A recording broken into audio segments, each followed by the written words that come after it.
Welcome to Contractor Cuts, where we cover the good, the bad, and the ugly of growing a successful contracting company.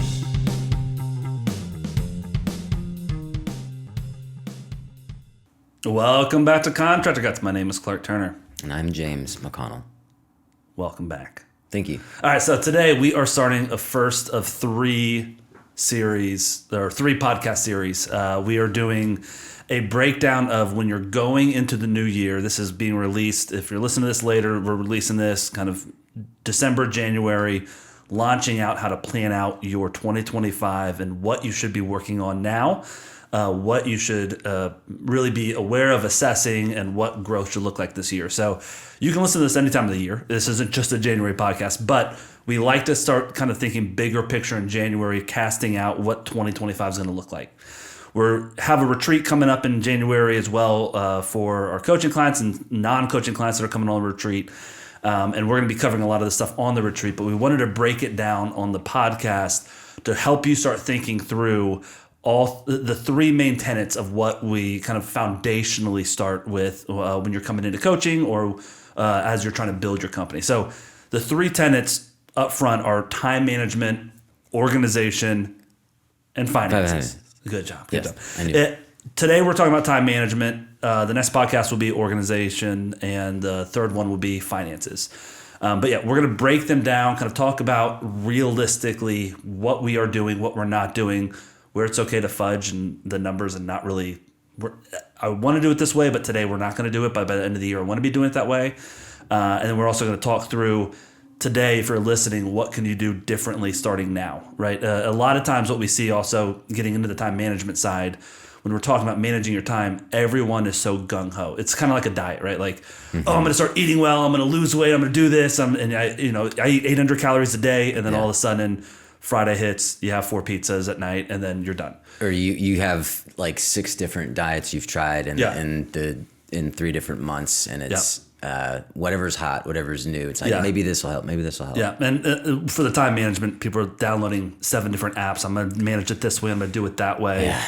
And it's adding complexity to something that should be more start simple. Yeah. So one thing that we like to do on the coaching side is when you're going into really defining how you're going to manage your time, what you need to do and looking at that is what's realistic today, what is not going to affect my schedule. I'm not going to say, okay, 40 hours a week I'm going to have defined on my calendar today. Mm-hmm. You can't start there. You're never going to succeed. You'll be that way for 3 weeks, and then all of a sudden it's going to fall apart. So how do we build on managing your time, and how do we eat the elephant one bite at a time, to where by the end of this year I have control of my calendar, I have control of my time. One thing we always say is, if I don't plan out how I'm going to spend my time, everybody else has a plan for my time, right? From my crews to my employees to my homeowners to my wife to my kids, everyone's got a plan of how I should spend my time. Mm-hmm. And if I don't organize it,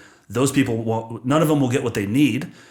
They might get some of what they want, but they won't get everything that they need from me. And then I also won't be able to have growth for me and my company. So that's today's podcast, time management, how we do that. Starting it off, James, I've always used you as a really good example of the struggle with time management and how you do. Thank you. Thank you. I really appreciate that. Not the struggle. All right, take 2. I use you as an example for things too. I have a picture of you. I tell my kids, don't be like this guy. You are someone, we are very similar in the fact of we don't like keeping calendars, but you have been very good at self-control, and the more you do it, the more you lean into it. And I've kind of learned from you on some of that stuff in terms of like time blocking. How do I set this aside?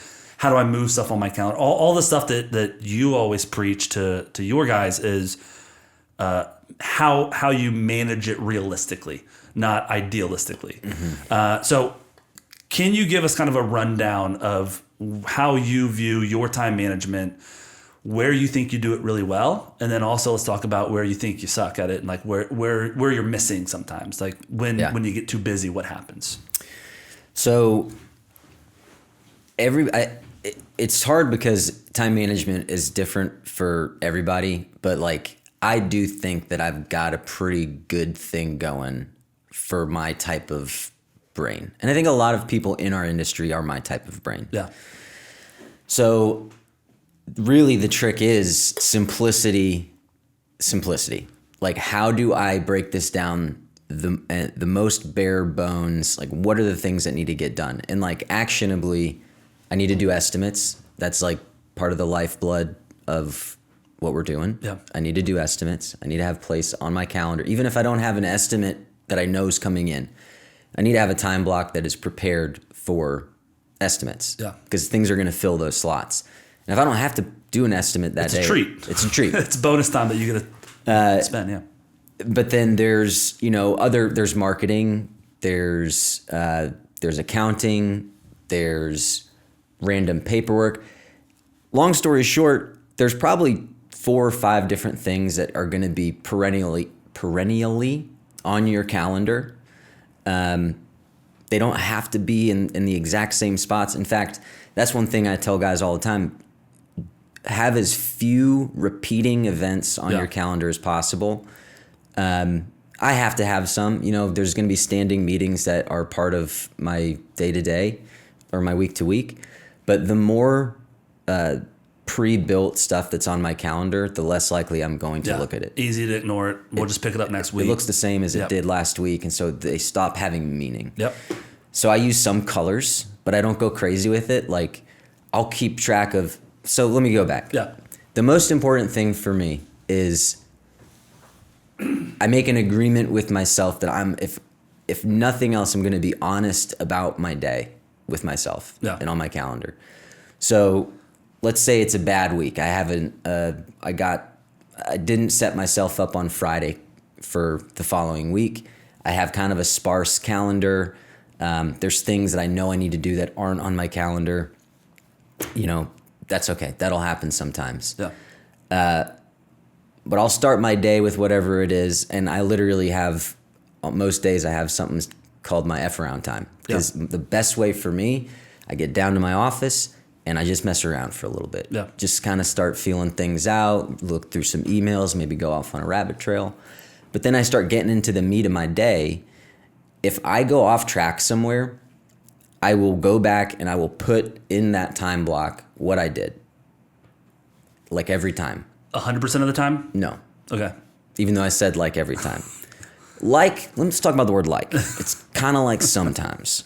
Most of the time I'll put in there. At your best effort, when you sit down, why is that open? I'm going to throw something. Oh, yeah, I was doing that at that time. Yeah. Or like I'll get a call from somebody and I'll be like, oh, I need to do this now. This is an immediate. I take whatever I was about to do, move it down if there's a space. If not, I'm moving it over. And if I have to move it over, I'm probably calling somebody or emailing them, letting them know they're not going to get it from me or whatever. And that time block goes in there. Even if it's like I just took 20 minutes and I went outside and did something, I literally will put that on my calendar because I want to be able to go back through, go back 3 weeks. I'm like, what did I do 3 weeks ago? For whatever reason, there's some power in that. If you actually will go back and be honest on your calendar with what you're doing and then go back, it's easier to be, like audit yourself because it's all there. Yeah. And it also gives you permission to go outside for 30 minutes. Like, I'm going to unplug for a minute. That's okay. And what I found is, my personal stuff on my calendar are purple. Mm-hmm. And then there's like notes or like mess ups. I call them kerfuffles on my calendar is red. So every time there's a mess up, What do you mean mess up? Okay, I've been having issues getting accounting stuff all organized and orchestrated. So whenever, my accountant, this is a new person I'm working with. There was an issue on this day, and I put it in a red note. Him and I were working like a fire that pops up. Fire that pops up. Hey, payroll didn't go out. What happened? Yeah, that's an issue. Next week, there was another one. So I've got like these 3 issues in 2 weeks. So I'm like, I have to have a conversation with him because this is eating my lunch. on Friday at the end of the day 2 weeks ago, I was scrambling because for whatever reason, payroll didn't pull. Yeah. So that's super frustrating. But if I go back and I see that, I can very easily say, hey, this is what happened 2 weeks ago. This is what happened last week. I can't, like, I'm losing a lot of time now. There's a difference of an error happening and something broken in a process. Yeah. And so you can see patterns. Identify it. Yeah. Yes. So you start seeing patterns. You can even start seeing patterns in your day. If you're being honest on your calendar, that's where I came up with my F around time. Yeah. Because I kept noticing you didn't plan anything for this time. What you actually did was, like, you went all over the place, and then you had, like, a really productive day because you gave yourself the space to just wander. Yeah. You know? And sometimes you end up going into something that you maybe didn't plan for, and that's can be really good. Like, people get really hung up on this calendar thing where I'm going to stick to my calendar. I'm going to stick to it. Everything should serve you. Yeah. Everything should serve you and your goals. And if it happens that it's kind of this one-off creative moment and you kind of just stepped into it and it was great, you'll miss those if you're being so regimented and dogmatic with the way that you deal with your time. Do you know what's been helpful for me? Tell me. Now, you don't have this, but on my calendar, I've got a link that coaching clients or someone interested in coaching or needs help with software can actually schedule on my calendar. Like, they can't see my calendar, but it's a link that allows them to see open slots. Mm-hmm. And so by having that there, I literally, if I don't plan, I might be in the middle of something that I forgot to put on my calendar, and then all of a sudden, boom, you've got a call in 15 minutes. Mm-hmm. And I'm like, oh, shoot. Like, I'm in the middle of something. I don't want to, right? And so that's kind of for me, the motivation of, like, I have to sit down and do this or someone else will steal this time from me. Mm-hmm. To where I've started, even if it's a 3-hour block where I'm going to sit down and plan a podcast or whatever it is, throw it on there. So that's protected time of mine. You don't have that where people have direct access like that, but that's been my accountability. Yeah. That's been my motivation to plan it, because literally other people have access to my time now. Yeah. So anyways, but yeah, how much time are you spending on this? Like the way you talk about it, it feels like that's all, like, you're on it all the time. You said you do it on Fridays. You sit down on Friday and, like, spend 20 minutes planning out next week. You just always have the tab up on your computer and you're on it once an hour. Like, what does it look like? I kind of the calendar's kind of always within arm's reach. Yeah. It's just one, tab away. And so I'm interacting with it on the regular. And I keep notes. I keep hitting this thing. I keep notes, like all of my time blocks. I also keep notes in them. And so if let's say it's Monday and I've got a meeting with somebody on Thursday. Yeah. It's a client. We're going to review his estimate, or we're going to, whatever. Yeah. I put the time block there. So it's Monday. I put the time block on Thursday, and all throughout the week, when I have this random thought about that guy or about that project, I'm going into that time block and I'm putting a note. Because when I get to that time block and I'm going to spend the time, and this, I'm very chaotic. You're just going to have to forgive me and have grace with me. But so I've got this time block with my client. I probably put a time block right above it. I'm going to prep for this guy. So I go through all of my notes that I've been taking out, that I've been going through all week. Yeah. And it's very easy at that point to have a really well thought through, effective meeting, because I've been putting all my thoughts that typically I have these, like, you're working on something and something flashes and you want to interact with it. The only way I've found to be able to curb that is to, okay, I just need to write this down and then walk back away from it. Yeah. If you're watching and not just listening on the podcast, here's me and James's meeting for this afternoon. We do business meetings on the construction side, and I get notification every time this gets edited. So I'll randomly get emails on yesterday morning of, oh, this has been edited, and it's just, we got to talk about this. We got to talk about this. I'm doing this. What if we hired this person? What if we do this? And it's just a running. Yeah. Instead of us having some other document, we have a repeating meeting, but every single meeting you're adding notes. I'm adding notes. Hey, what about this? But it's a brain dump and an organizational spot that's also holding space on the calendar to make sure that we actually have the meeting. Yeah. It's not like, oh, I need to talk to James about this, shoot him an email, and maybe we'll talk about it, maybe we won't, which is how it used to happen, Yeah. right? And so I think that's what you're talking about, right? Like I'm using this not just to reserve space on my calendar, but also what am I doing here? What do I need to do when I get here? Oh yeah, I need to talk about this stuff. Let's dive down into that. I think it sounds a lot more complicated than it really is, and I should probably think through how to be more concise with it. But you've got a calendar, you've got something that you're telling, hey, this is how I'm going to spend my time, that has a capability of notes. Like nobody uses the notes. Yeah.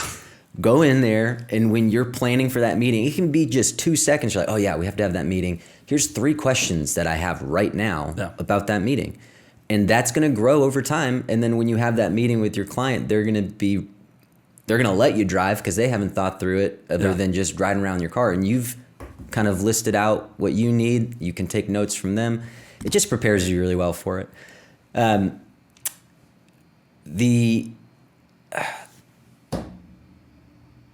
Moving everything around on your calendar is super important. Yeah. There was something else that I wanted to talk about, and I've lost it.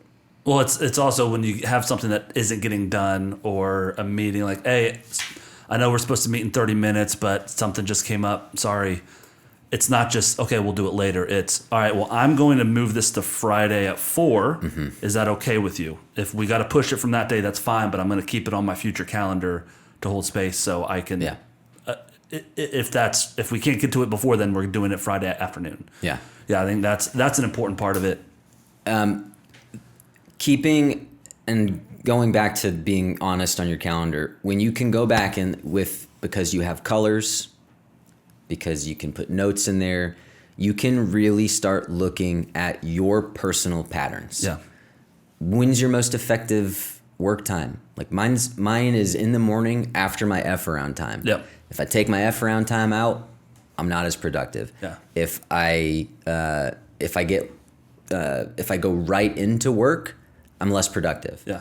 Like after my first 2 meetings or 2 appointments of the day, I'm taking a break. I'm going outside. I'm doing something. I'm re-engaging with my body. Like, you need to be honest with the fact that you're not a robot. You're not a computer. You have needs outside of boom, boom, boom, boom. And if you put your calendar like boom, boom, boom, boom, and some of those items aren't lunch, toilet, stand up, feel alive, you're not going to keep up with that. Nobody works 40 hours a week. Yeah. Everybody in this business, I do 80 hours every week. I do 60 hours how much of that time you effing around? Like you're sitting in the car before you head off somewhere, you're on Instagram for 20 minutes. Yeah. Or you're on Facebook, you're trying to do lead search, and then you start, what's that person doing from high school? Like, you're wasting time because I'm going to grind. I'm just going to keep working. Your body will find ways to give yourself breaks. Yeah. My F around time is in the afternoon. If I do it in the morning, that's like I have most self-control in the morning. I forget the name of the book, but it talks about how like you're a battery, and the lower your battery gets throughout the day, the harder it is to do tasks. Mm-hmm. And that's very true for me. So for me, I want to do my hard things in the morning. The stuff that I don't want to do, the QuickBooks, the whatever it is that's like, that's not fun, that's not enjoyable. Mm-hmm. I'm going to do that from 8:30 till about 12:30. If I can get through all that, I'm going to take a lunch, but I always eat here at the office. So I'm like, I got a couch in my office. I'll lay down for 20 minutes and just scroll on my phone while I'm eating food on my couch. Not laying, but no. Oh, God. No? See, that's not you. But so I'll do that, and then I'll go and either get more tasks done after that, or that's where I get to like do the stuff that I enjoy, the stuff that's fun, the creative thinking stuff in the afternoon, and even like I just bought my wife a car. I search for cars from You're so cocky. but from like I would not, like, I love the hunt, right? And so I wouldn't allow myself to look at anything before 3. After 3, if I got all my other stuff done, I'll get in there and I'll dive in, and I can waste my time and not come home at 5 because I got lost in my own fun stuff, hunting down the right vehicle, that sort of thing. But if I did that in the morning, it turned from an hour to 3.5 hours, and I'd lose all that time. And then by the afternoon, I don't have the same energy, right? So it's knowing myself and outthinking myself to where I'm tricking myself to do the stuff that has to get done in the time that I know I've got the energy and self-control to do it. Honestly, it's like the opposite of the way I deal with like food and like what I purchase and have in my house, because I have no self-control. Yeah. That's not fair. Of course I do. But if it's in the house, I'm going to eat it. And like if there's leftover food in the fridge that my wife hasn't specifically said that's mine, don't eat it. Like I'm going to eat it. Yeah. If there's cookies, I'm going to eat. So I just don't buy that stuff. Yeah. Typically. You don't keep alcohol at your house most of the time. I don't keep alcohol in the house because if it's there, it's going to be drank. Just going to drink it. Yeah. So there's things that I just do because I know my nature. Yeah. And yeah, I could be like, I'm going to work on my self-control. I'm not going to do that. I'm just going to I'm going to work on my self-control for the hour that I'm in the grocery store. Yeah. So I do the same thing with my calendar. I'm going to practice my self-control on my Monday mornings and my Friday afternoons when I do most of my calendar work, where I'm like, okay, let's map this out. When am I taking my daughter to school? When am I picking her up? Like those things have to be on your calendar, or you're going to be the dude that's like, hey, babe, I can't pick her up today. Can you do this? Babe, I can't drop her off. Babe, I can't pick her up. Sorry, I got an estimate. Like, don't do that. You get to be, most of the people that are listening to this podcast are in a unique position to kind of manage their own calendar and do what works for them. Now, part of that is like, we need to make money. We need to bring in clients. We need to, sometimes I have to work harder than others. But for the most part, if you actually committed to, I'm going to use a calendar, and people are going to have to, if I have to say no to somebody because they're not willing to wait, I feel like we talked about this in previous podcasts. That's okay. Yeah. It's really okay. You're not going to get everybody, and the people that you want to work with are going to understand that you're busy. You're a hot commodity. Don't sweat it. Yeah. Well, and I think you're right. We did say this a couple podcasts ago, but if someone calls you on a Tuesday at 8 or 10 a.m. and say, hey, I got some damage to a bathroom. We had a pipe crack, and I need to get some estimates around this so we can get it cleaned up and whatever. Most of us jump in a truck and head out to that house. What we say is, hey, tomorrow, Wednesday, from 1 to 3, I've got space. Is that okay? Yeah, that's fine. That's great. Come out then. And so now I've actually, because I knew what I did and did not have space, I actually am owning my time and getting what I need to get done today without jumping in the truck, and now everything I was supposed to do isn't getting done. Yeah. So owning that. I think time management, though, is more than just a calendar. That's kind of the basis of it. That's our tool for the time management. What do you think, you personally, what are you working on time management efficiencies right now? Not just your calendar, but like, when do you say no to stuff? When do you say, hey, you know what? Let's work on marketing, and I'm going to find space for that. And I need to find more than 30 minutes. And when I sit down, I'm going to be like, how are you personally within the company, even you within your personal life, how are you managing your time to say no to stuff? And how are you also identifying what to say yes to? If you keep a good calendar, it's really easy. It's really easy to identify what's important and what can be moved. Colors is what helps me the most with that. I know we're not talking about the calendar. No, it's fine. It's like my personal stuff. I don't want to move it. I want to keep it where it is, because that's like a reminder to me of like my life is more important than my work. And so those purple things, those are easy to move because I'm the only person accountable to it. And maybe it's certain days I'm like, I can move that. I'm going to move that down here. I'm going to move that over here, whatever. I'm going to get that run in, or I'm going to do whatever. But if you have your stuff color coordinated to where you know what's an internal meeting, what's a client meeting, what's just kind of busy work, it's a lot easier to look at your calendar and say, I do have flexible space this week. Yeah. Some days you look at it and you're like, none of these colors are good colors for movement. I'm going to be very busy. I'm going to be very regimented.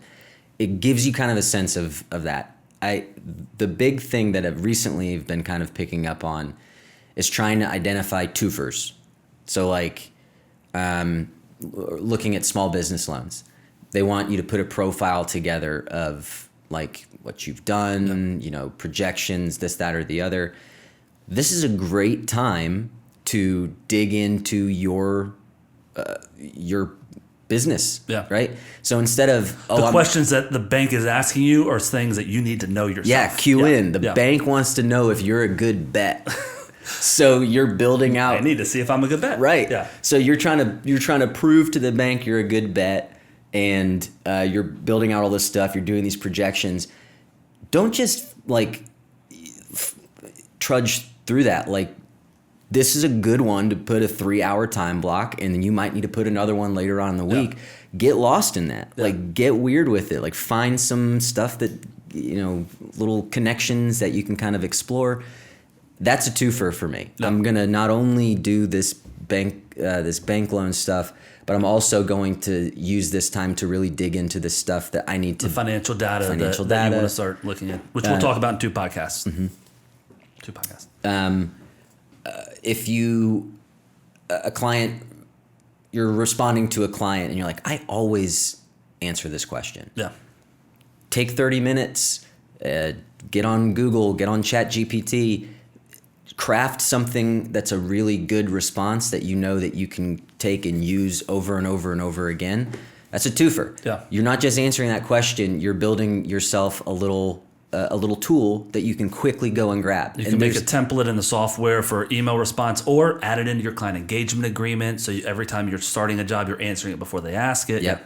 And maybe it's like, I don't want to do both of these projects at the same time. So I'm going to put a calendar time block and say, hey, go back to that thing and pull out page 2 and integrate that into your CEA. Yeah. Integrate that into your process with your office manager. Now, you are not swinging a hammer, driving around to job sites. You are more general manager, which is cheating because it's way easier to own your calendar in that. I think the harder, when I talk to guys about this, they're like, yeah, that's great. By Friday, my calendar is totally different than what I thought Monday morning it was going to look like. That's great. That's okay. Having a plan doesn't mean that's what's locked in where you're at. But you can even have time blocks as a project manager. I want to look on Monday or even Friday, ideally, for the following week. When am I going to visit job sites? When do I have to and when do I need to? Because that's going to also limit me from just hopping in the truck and going out there. That's what I've seen so much from guys of like, when they don't know what to do, I'm going to do what I enjoy, which is hop in the truck and go talking with my guys. And I'm counting it as managing the project, as meeting with my vendors and my subs. It's meeting with the homeowner. If you've gone out there twice this week, why are you driving out and it's only Wednesday for a third time, right? Yeah. So starting to or not even what they want to do, but just the general anxiety of what's going on, what can I actually do? Yeah. And you just go out there, like you said, you're going to end up there how many times? And then if there's when people have an issue on a job site, that's when their calendar gets all messed up. Yep. Because they planned on going out there for an hour. I've got 30 minutes there, hour on site, 30 minutes back, whatever. The site visit actually ends up taking 2 hours. Well, if that is something that happens to you on a regular basis, you got a crew issue. Yeah. So you can blame your position in life all you want about this keeps eating my time. This keeps eating how can I keep a calendar when this, and this? Look at the patterns. Yeah. You stayed on site an extra hour and a half because the crew didn't know, they demoed something that was, okay, part of your process needs to be, before we start any project, we're going to walk through the demo. We're going to tape stuff off. We're going to make sure the client knows where we're going to pile stuff, where we're going to protect the floors, where we're going to protect the walls. Yeah. Do we need a HEPA filter? How much sheetrock dust is going to come up? Where we're going to cut tile? Where we're going to cut wood? Are we going to pour the paint out in the backyard? Are they going to be okay with that? All of those questions are issues with clients. Mm-hmm. You're cutting tile in the bedroom and the dust, and I've got a baby. Yeah, you probably shouldn't do that. Or you should have at least spoken about that ahead of time. So the reason that the calendar gets off track is because of the things that we can't control. Yeah. We can control them. It just takes a lot of effort. And it's like this crew it's on my calendar. Peter, my tile guy, another shower pan leak Yeah. on this day. Hey, Peter, let's talk. I've had 3 shower pans in the last 4 months that have leaked. What's your process? Because it's costing you and me a lot of money and our reputation. Like, what the heck? Yeah. Well, and a lot of times when you're not, when you're kind of blindly going through your calendar or really through your weeks and months, you are those type of issues that are popping up. And this is where guys don't grow. This is where growth stops, is all they're doing with their calendar is eliminating issues and not saying, hey, this is an opportunity that's happening over and over again. So this is where I start building my processes as a company. So next week on Tuesday, I'm going to, from 7:30 to 8 a.m. before the guys start calling me, I'm going to work on how I start a job, because it feels like every time I start a job, there's 7 fires with it. And so that's the stuff that on the coaching side, we're like, okay, this is how we work on the company. We start identifying these holes and eliminating them. You can't do that if it's just, I'm just putting out fires all day long, all week long, all month long. And then I look back 9 months later and I'm in the exact same spot. Well, because you're doing the exact same stuff. Mm-hmm. And so this is not just keeping a calendar for calendar's sake. This is a tool that we use to identify those holes, to own our time, to not let people steal our time and have a wasted week because all I did was put out fires. Yeah. I think the calendar is not just a proactive tool. Yeah. It is a retroactive tool as well. Yeah. If you use it that way. And like you're saying, you can, and you don't even need to be that diligent. Yeah. Like if you interact with your calendar once or twice a day, that would never happen for me unless I'm on vacation. Like I'm looking at my calendar pretty considerably because I'm putting notes in there. I'm moving things around as things pop up. But if you can use it retroactively too, you're going to start noticing patterns, and you're going to be able to use that data to rectify some stuff that's broken in your process. So that what you're saying right now is kind of where I was going to end this podcast. That's where I'm starting. That's where you're starting it. When you come into the coaching program and I am your coach, if what I do day one, number one, and what, if you're listening to this, the people coming on the retreat are about to start doing from now until the retreat happens, is I want a log of what James is saying, every single thing you do. And if you're listening to this and you're trying to get started on trying to organize, trying to get some time management, organization, and start having some growth in your company, the very first thing I want you to do is for 4 weeks, 3 weeks, somewhere in that range, be religious about your calendar. I know it's not going to be able to do that continued. I understand you can't be on your calendar every hour forever because it's just too much time management. But if you do it for 3 to 4 weeks, it gives us a record that we can assess how you're spending your time. And every single time I've had someone do that, they come back and be like, man, I got a lot more done this month. Well, yeah, because you had accountability of, well, I'm not going to write down that I played video games, so let me go ahead and do it, right? And so write it down. But write it down, but then they don't play the video game and instead write an estimate because they didn't want to write it down, right? And so that's great, but I want to look at and assess as your coach, what's the last month of your time spent? How much of that was actual work and how much of that was unnecessary stuff? And so identifying that helps us then build, okay, let's shift your calendar around some. Let's look at this. And that's the help of a consultant coach, is like, let me give you an outside perspective. This looks like waste. Mm-hmm. Well, it's not waste because I got to do this. Yeah, well, what if you did it this way? Oh, right. Okay, let's try that. Yeah. And so I want you to do, if you're coming into this day one, right now you're just listening, you're not in our coaching program, for the next month, be religious about tracking your calendar. Use it as a log that you can do an audit on in a month from now, and be honest with yourself. Don't lie. Don't make stuff up. Don't fudge it and be like, well, I did that for 3 hours when you did it for an hour, and then you went and hung out with a buddy, whatever it is. So get your calendar just for 1 month. I'm not looking for you to change for the rest of your life. Give me 1 month of perfectly logged time. Mm-hmm. From there, let's make a realistic plan. I don't want you to be on the James level of calendaring today. By December next year, I want you to be there. I want you to have that type of organization, that type of control. But it's not realistic to start that way, because if you're that type of brain and you can do it that way, you would have already been doing it that way. And you're gonna need to find You're gonna need to find like what works for you. Yeah. Because it's not gonna be the same. People are like, everyone's gonna pick different colors. Like some people probably don't want colors; they just want one consistent thing. Yeah. Some people have 12 calendars, and you probably need to talk about dwindling that down. Like the more, and I do think that for everybody this probably is true, but simplicity. God darn it, man. It's hard to be a hand gesturer. James keeps knocking his microphone when he gets excited. And then everything is just. But not everybody is going to have the same setup. But start with simplicity and add complexity as needed.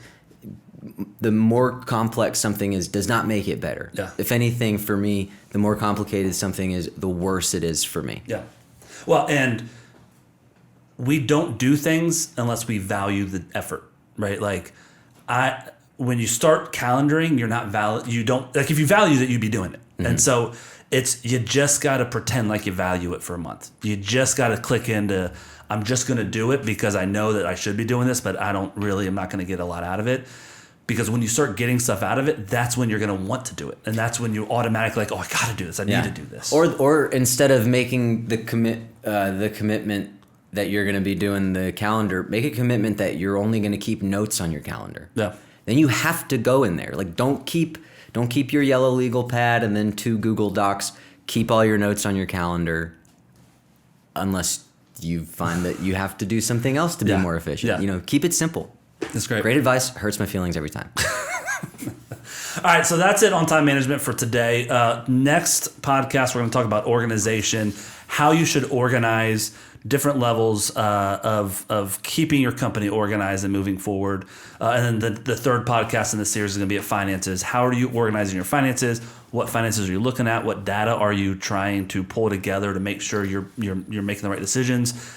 Hiring people, a lot of stuff around finances on that we're going to talk about. Anything else that we didn't cover that you want to cover on time management? No. Great. Awesome. Well, thanks so much for listening. What if I just jumped into another 10 minutes? You can. Okay. We are unlimited here. Unlimited. Okay. If you all want to come on the retreat and there's still time, the retreat is January 13th and 14th. Feel free to reach out to us. We'd love to have you there. Those that are coming, we're excited to see you there. You will be time blocking and laying out your calendar between now and then, so get started if you're listening to this. All right, talk to you guys later. Bye.